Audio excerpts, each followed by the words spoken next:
afternoon, folks. So, we've got papers this afternoon from Alison, Karen and Fiona. That's really cool. We're starting a little bit late, so it's 10 past, so would you like a kind of chat about 15 minutes? Yeah. And then for some questions. Does that work for everybody? Okay. Brilliant. Lovely. Okay, so this is my title of what I'm talking about today. It's really from my experience of working with Chinese students as a personal tutor and as a teacher of Chinese students. For anybody that doesn't know me, I've just put a brief thing about my roles here and how I've been involved with Chinese students for quite some time. I'm the senior tutor for LIBS, so I look after the personal tutoring programme across LIBS. But I also am the senior lecturer in business English communication, and a lot of my students are Chinese, which is what prompted me to really do this, because I found I've had a lot of contact with Chinese students. I'm also the co-project manager of our partnership with Gwiju University, so again a lot of Chinese students that I'm teaching online. And the programme leader for the business and management, English and business and management in the UOL's International College, which is new this year, so that's a new thing to start. I also do the social media and publicity for UK advising and tutoring, so I'm involved with that group, which is based around personal tutoring in the UK. So this is my outline. I'm going to really skip through the literature because there isn't really time, but I've left it on the slides because I thought if we have access to the slides later, if anyone wants to look at it, you can do, but there isn't really a lot of time for me to go through that. But I'm going to look at really the research that I've done so far and what I've found from it. And these are some of the things that I've found so far. I'll end with a few recommendations, although that really wasn't the purpose of what I'm doing. It's more of an exploration. So a bit of background about where this study comes from. I'm studying for a PhD professional in education at the moment. I've been doing it for about 3 years so far, where I'm exploring the relationships between Chinese students and their personal tutors.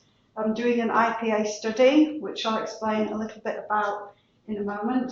And I've been using semi-structured interviews with Chinese students and personal tutors of Chinese students. Not actually the same tutors of the students, if you see what I mean, just any tutors that have got Chinese students.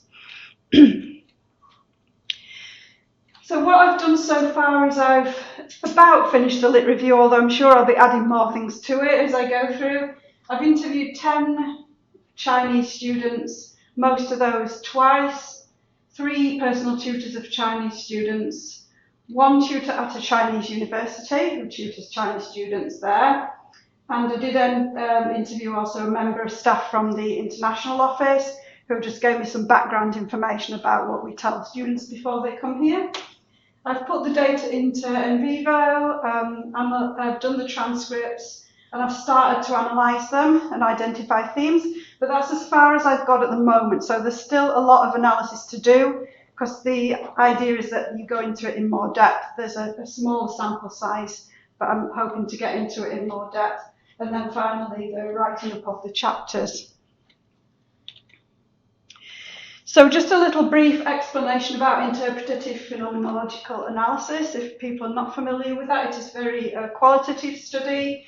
Its origins were attributed to Jonathan Smith, who describes it as a qualitative research approach committed to the examination of how people make sense of their major life experiences.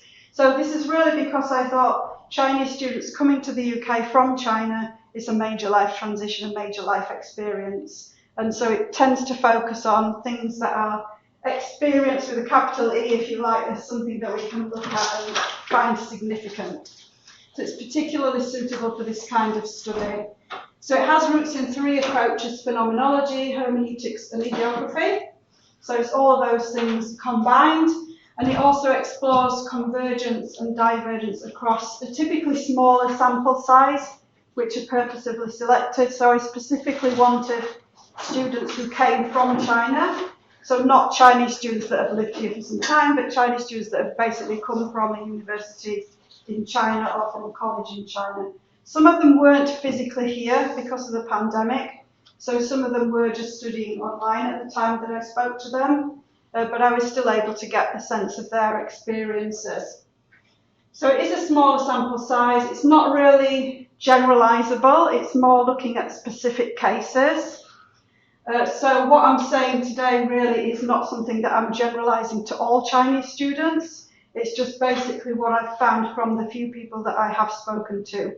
So when I say they, this, or whatever, I don't mean generally, I just mean particularly those who I spoke to. But hopefully it can illuminate a few things that we can apply to all Chinese students perhaps, or some Chinese students. So hopefully it can bring some potential issues out into the open that we can examine. So the literature I looked at, as I said, I'm going to skip over this part, but I'll just explain what types of literature I looked at. I went into the personal tutoring history and definitions, the skills that personal tutors require, supporting students in transition, so like a major life transition to come here, international students generally, and then I kind of got into the more specific stuff about personal tutoring for Chinese students, and it's that I'm really focusing on for today's presentation. So, like I said, I'm not going to go through all these, but the slides will be available, I believe, after the event, so if anybody wants to have a look at some of the references, they will be there, but I'll just move to the conclusions from the literature. So there's quite a few things about personal tutoring, the equality of relationships, whether they see themselves as equals with their tutor. That was one thing that I found quite important. And some suggestions from the literature. These are what some authors have suggested, that Chinese students should attend compulsory office hours for an effective relationship. The staff should receive training, and several authors reiterate that, even not just for international students, but should be more training generally for personal tutors. I did a pilot study that I had published about a couple of years ago that suggested that we provide training for all staff, basically, whatever their roles are, to be effective gatekeepers and just to know really where to signpost students to. So the conclusions I found is that typically the Chinese students don't really gain the maximum benefit from their relationship with their tutor.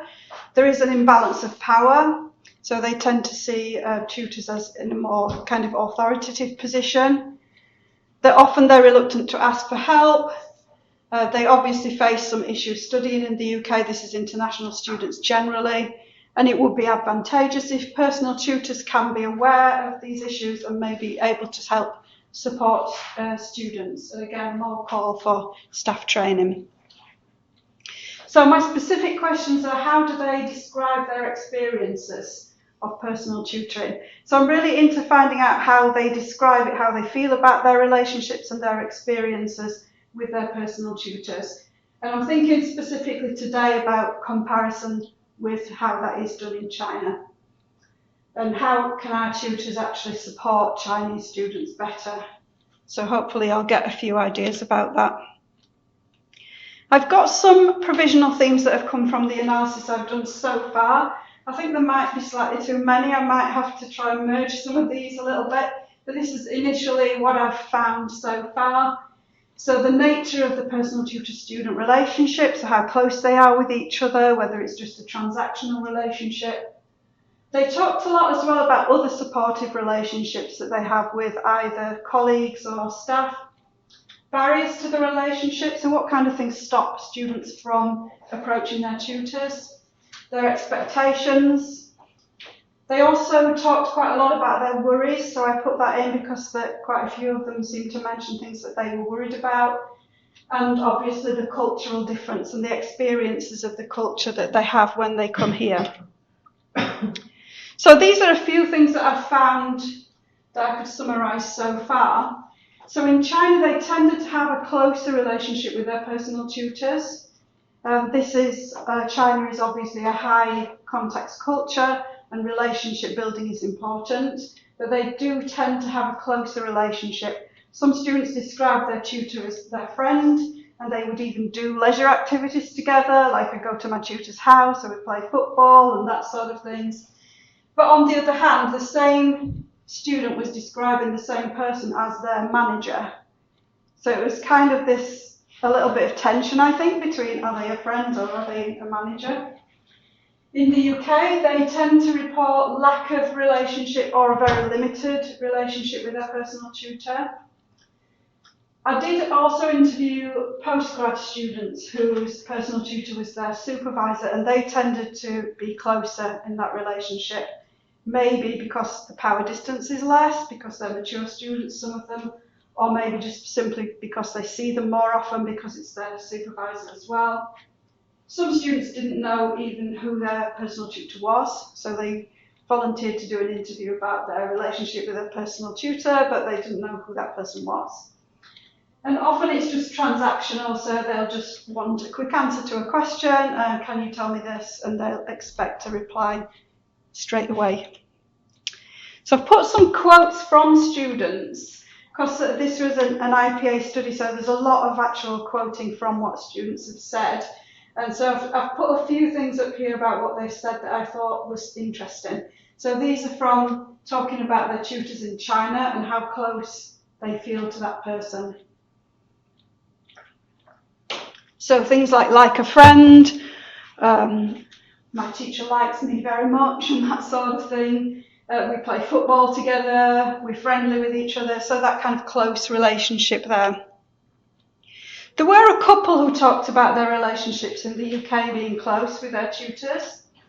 One, again, was a supervisor for a PG student, and that was a mature student as well, so they had quite a close relationship. One talked about, I think we are friends, was his first statement, and then he went on to say, but I cannot meet my personal tutor, but I think if I do meet him, we will be friends. So he was kind of talking as if he already knew that person, but actually they hadn't actually met. But it was, kind of an aspiration. He wanted him to be his friend. But there were quite a lot about a limited relationship or a lack of relationship, like I just don't know who my tutor is, we don't have a strong personal connection, I know I've got a tutor, but it doesn't have impact on my life, we don't know each other, and that kind of thing. I got quite a lot of comments like that, even from people that knew who their tutor was. This is from a Chinese personal tutor, but in the UK. And she was talking about how her students would constantly be emailing her for answers to quick answers to questions. And if she was, say, giving a lecture or something, she'd get back to her desk and find 4 or 5 emails from the same student, kind of, why haven't you answered my question, sort of thing. And she felt kind of pressured that the student wanted answers straight away. And she also talked about students being a bit disappointed that she didn't speak to them in Chinese.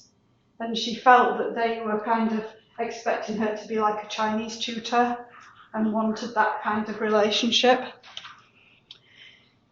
These are the things that I got from a tutor in China. So this was a tutor I spoke to who tutors in China, a Chinese tutor. And she told me that they had in their university 3 types of tutor. I know that's just one university, but there were a lot of other students that said the same thing. In fact, most people I spoke to said that they had these types of tutor, so it's probably not just that university.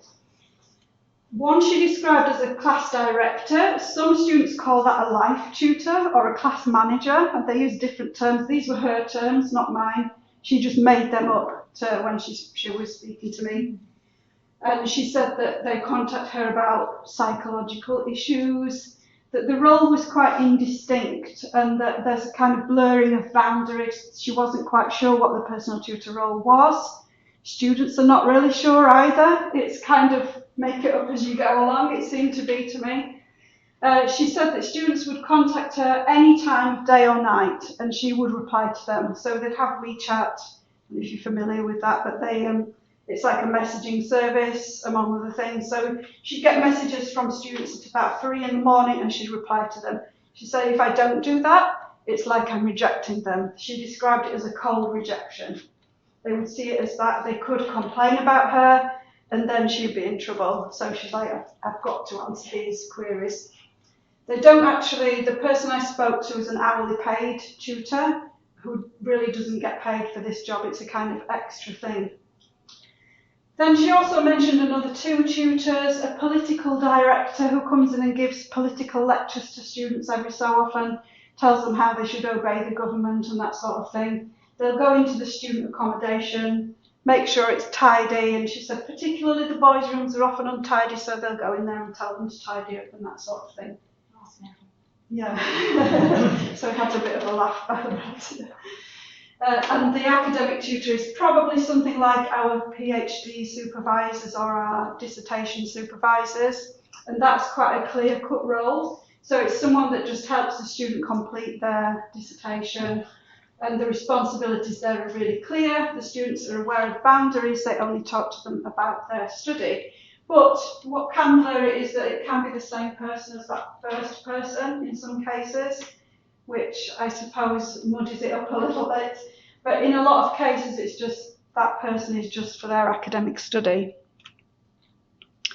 But students would typically talk about their other supportive relationships, and particularly other Chinese students. So they get a lot of support from each other. They might have a WeChat group, or they might meet online or face-to-face, and they'll talk about things like study or where the Chinese supermarket is and that sort of thing, which really reinforces that collectivist nature, I think. They use the English Language Centre or student support, etc. One student was actually married to a UK resident, and she'd come over from China and got married, and so she would ask her husband, say, oh, he knows about being in the UK. So I feel that as well that gave her a bit of cultural capital. She felt like she knew a little bit more about the UK culture because she got a UK husband. So she felt she didn't need a tutor so much. One large barrier that I've found is that students will often say they don't want to disturb their tutor, they don't want to bother them, and they see it as they're really busy and they don't have time to talk to us or reply to us, and we don't want to bother them, we don't want to pester them. So they felt that they shouldn't really bother them. They also said, and her words not mine, didn't want to look dumb, I feel stupid, I feel I should be more independent because I'm a postgrad student. Or I just don't really need my personal tutor. One of them said, well, I don't know who my tutor is, but I know my friend's got a tutor. So I ask my friend, she asks her tutor, and then I get the answer from that friend. So it's kind of going through a second person. What do they expect? Well, they're told before they arrive here that they do have a personal tutor who is a go-to person for mainly academic questions or to direct them to other places. But students tend to expect a lot more than that as well. They tend to think they can help me to write a better report, or they can proofread my work and that sort of thing. A lot of them talked about things like visas and processes that they wanted help with. They wanted them to read their assignments. They were disappointed if the tutor didn't do that, this sort of thing. But they also said that they really appreciated fast contact. They described it as timely feedback. Like, in other words, I just want to ask a question and I want my tutor to give me the answer. And a lot of them talked about really appreciating that. Also, the cultural differences means that they're often less likely to ask questions. That first quote was from the person in the international office that I spoke to, that they just want to, again, find an easy and quick answer, so they might not ask about other things. Many differences between Chinese and British. So some people felt that the tutor would help them to adapt to life in the UK, and they saw the tutor as that person that might help them to get to know the culture a little bit better. They felt that we use more technology. So I don't know, I've not actually been to the Chinese university because of COVID, so I'm not sure about that one, but they tended to think that we do a lot more things using technology. Difference obviously in the education system, variation in acculturation, so some students you feel really get acculturated into the UK culture and others maybe not so much. And they did talk a lot about worries that they have. The main one at the top, because I did this study during COVID, was the coronavirus. So they were worried about getting COVID. They worry about their grades. I'm still not good at writing. There was a lot of lack of confidence about their English abilities. Some of them I spoke to, I thought they had really good English and they were able to express themselves, but they were still very worried about their English. And she said to me, "Oh, can you send me the questions beforehand, because I want to be sure that I understand you, and I'm not really sure. Can you speak slowly?" And they tended to have this lack of confidence, even though they actually sounded fine to me. I think my oral speaking is not good, I can't express myself, that kind of thing. But actually they seem to be doing an okay job. Study pressures, academic work, again, lack of confidence, I've just talked about that one. Alison, I'm going to have to stop. Yeah, this is my last one. So this is just a few recommendations that I've got already. That the personal tutors need to make students comfortable to ask questions. How we do that is another question.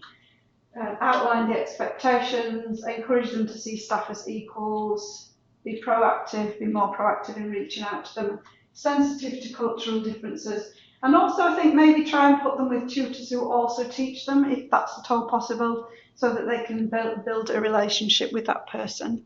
But the rest of it is all just my references, but again, those can be available afterwards. So if anyone's got any questions. Thanks very much.